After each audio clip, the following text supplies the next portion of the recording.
Hey guys, today I'm going to show you how to put these parts and a new motor into this Tamiya tt01 RC car.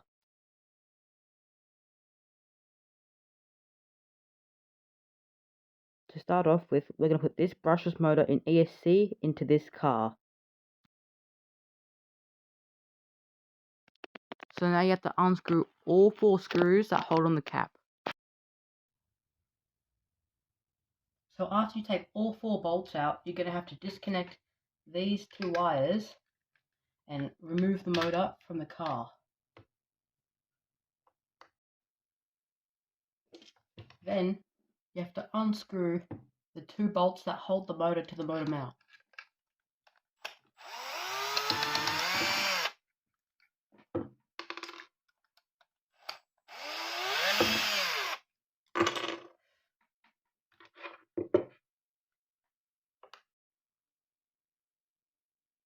And then you want to find the right size Allen key that fits in the screw and take off the pinion.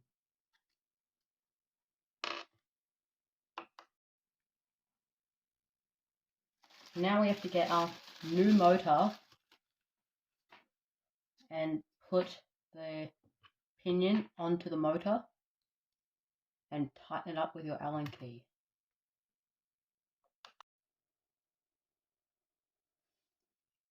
You want to make sure that this cog is lined up with the gear on your drive shaft.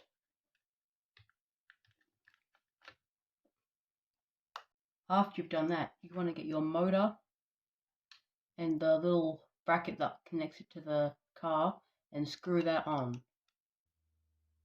And because this motor spins so fast, this drive shaft, plastic drive shaft that's already in it, flops around and it hits the sides.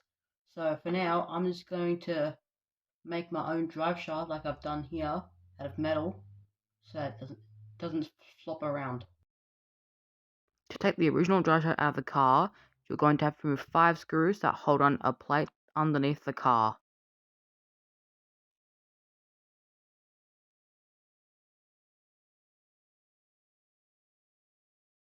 After you've taken the plate off from underneath, you have to get your Allen key and unscrew the shock tower screws.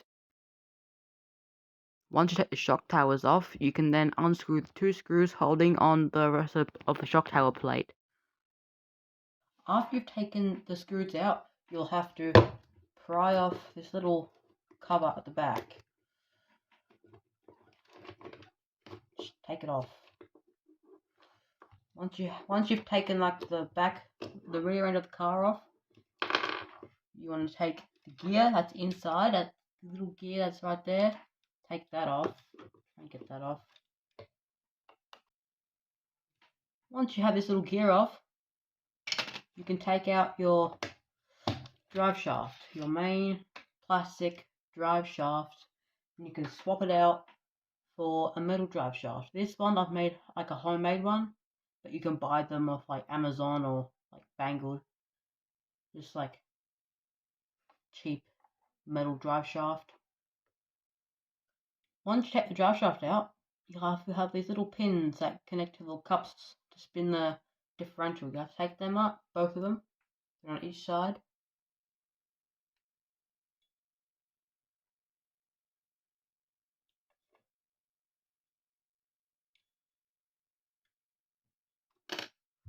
Put that away and put them in this new metal one. Both sides.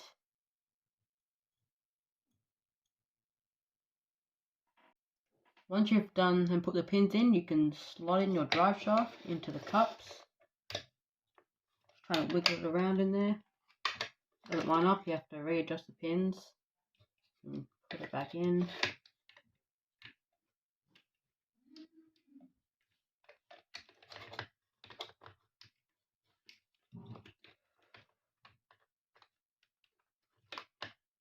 And you have to get the back one, back end of the drive shaft, and put that one in too.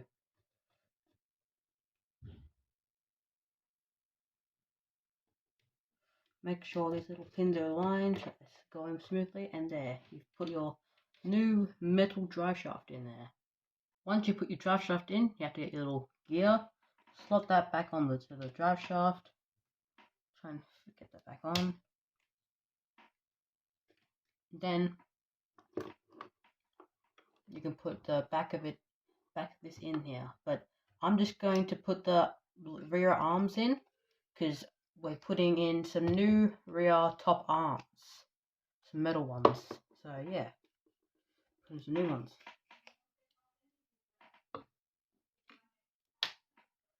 You can just leave this off for now. Well, I guess the pins are out, but just leave that there. And then you have to get your new metal arms. So now we have to put in our new metal drive shaft. So we'll start off by taking screws out.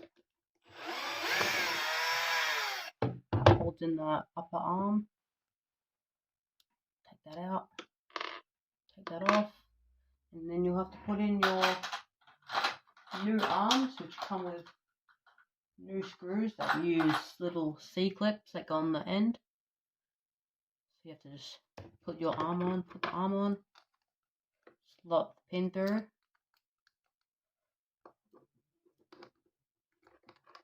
And slot the pin through. Get it in there, it's pretty fiddly. Get it in there, and then you have to get C-clips and put that on the very end bit, right there, okay? Getting this little C-clips on is a bit tricky. I've broken a couple.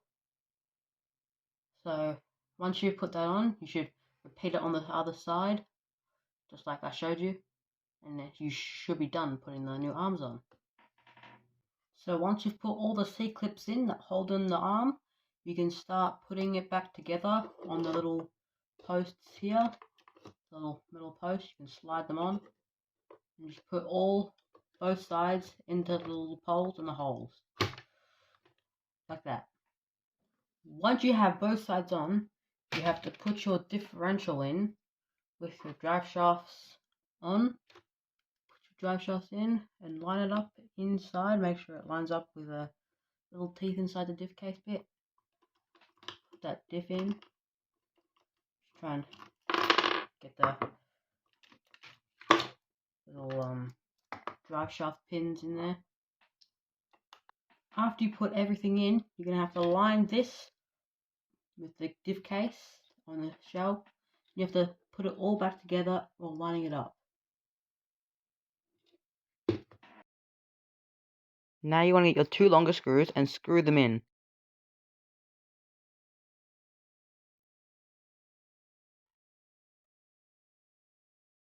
After I screw them in, I also like to do them up with a screwdriver so they're hand tight, so that they don't strip it with a screwdriver, electric screwdriver.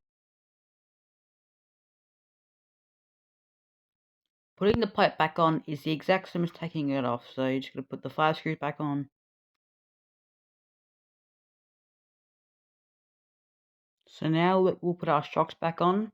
It's the exact same as taking it off. Just get the screws, put it on, just use the Allen key to screw it in.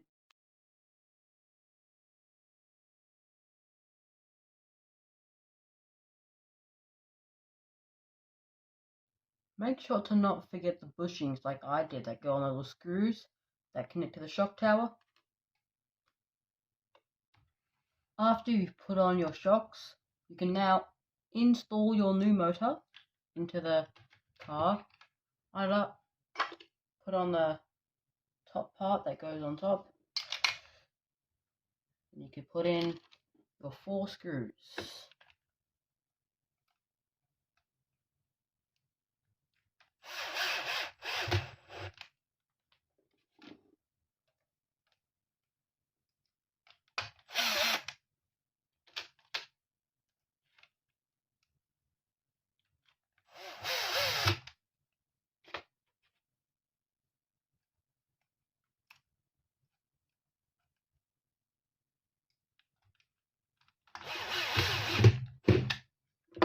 I'm just going to hand tighten some of the screws.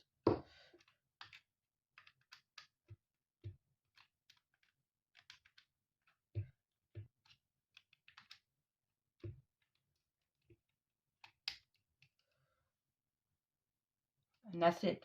You have put on your metal arms and your new brushless motor and your new drive shaft, your new metal drive shaft.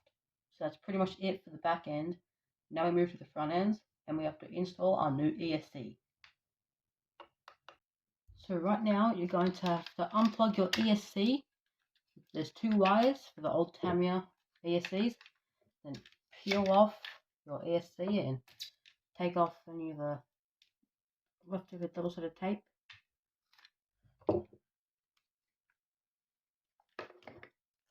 Clean it up a bit, get rid of the old double-sided tape off, and I've already pre-cut some double-sided tape and put 2 bits on and peel it off so you can just stick on the ESC right now. Press it firmly on the car, and that's how you install your ESC. So now you can connect your motor wires, and you can readjust it when you start driving your car. You have to do the wires. Just temporary connections. Hopefully it goes the right way. You can go backwards. But that's just how you connect the wires, and then you gotta connect your where is it? ESC connection that goes into channel 2.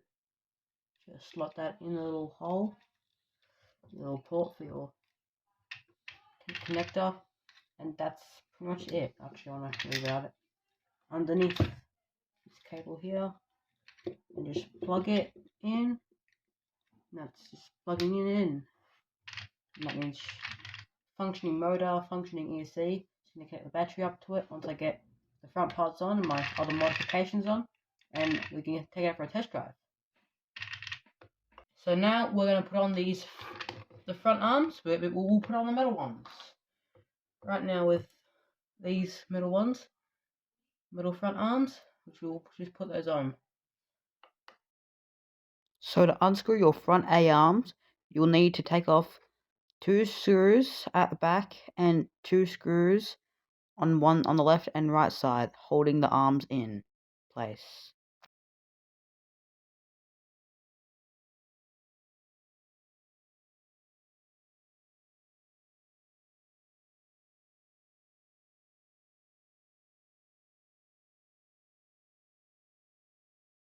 Now we're going to install our A-arms by putting in the hole on the shock towers and putting on the little nub on the steering hubs. And then we get the screw and screw it in with the drill.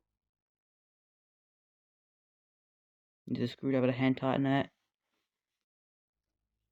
Then we get the other side and put that on by doing the same.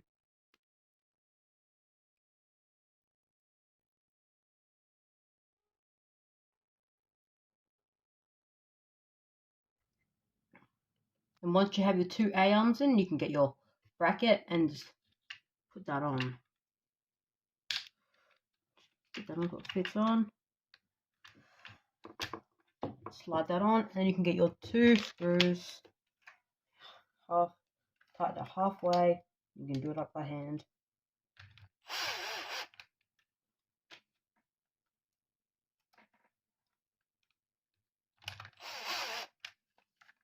So I found a little hack to save your body, your plastic body, so it doesn't just break and crack all the time.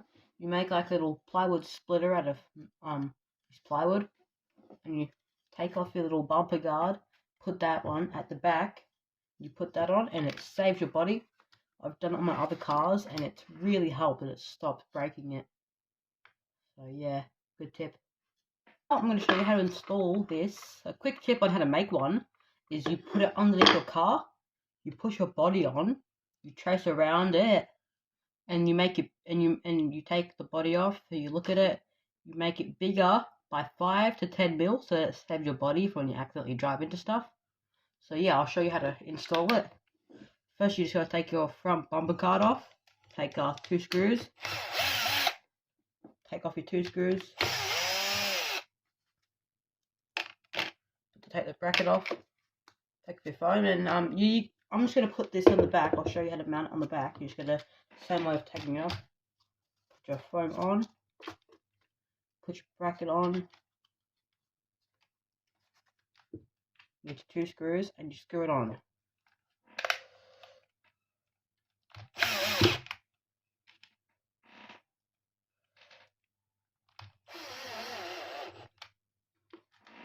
So now installing the splitter. I found some wrong screws long enough to go through the plywood. I've countersunk in it. Countersunk the screws. This is a bit used because I've used it on another car. I've countersunk the screws. You also have to like get the length for the plywood to go through it, and the length for the top bits here to go through that. And you have to get some nuts. Lock nuts would be better, but not really much moving there. Just gotta feed this through. Get the other one to the other side.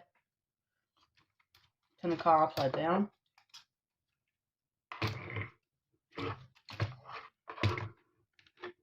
You can screw it in.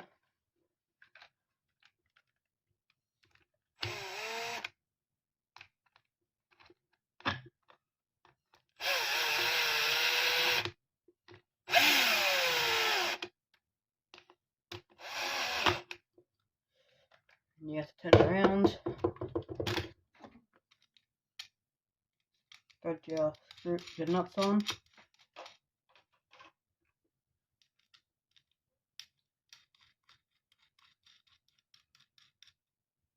And after that, I use a 8mm socket. Put that on my screwdriver, and I tighten them up a bit. Make sure it doesn't fall off. So now I'm going to show you some of my own upgrades that I've done myself. Like I've put a way bigger battery from the original, like NIH, I think. NIMH batteries, the 3,500 milliamps, and I've gone from that to a LiPo 6,200 milliamps, so like 2 times bigger. And because it's a lot taller, I 3D printed my own battery mount that goes on top. I can put on and just use my 2 pins and bolt that in and connect right up. I've also done another little tip and hack where the steering screws. So I've got one screw on the servo. I put a bit of duct tape in there to stop the slop in it.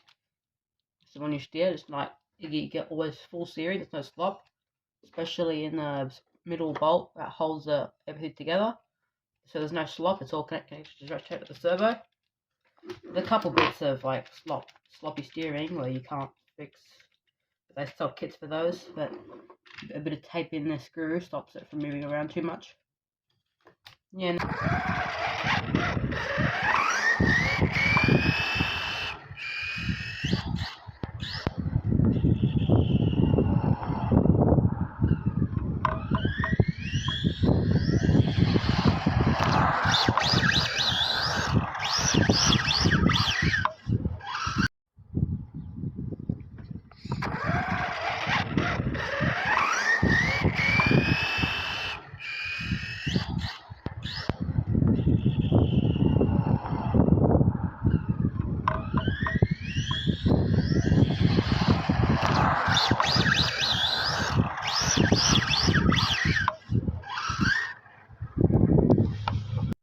So that's pretty much all for today. Thank you for watching, and please leave a like and subscribe. I can also leave a link for the toolkit I use. Nice toolkit. I can leave a link in the description for that toolkit that I use. So have a great day.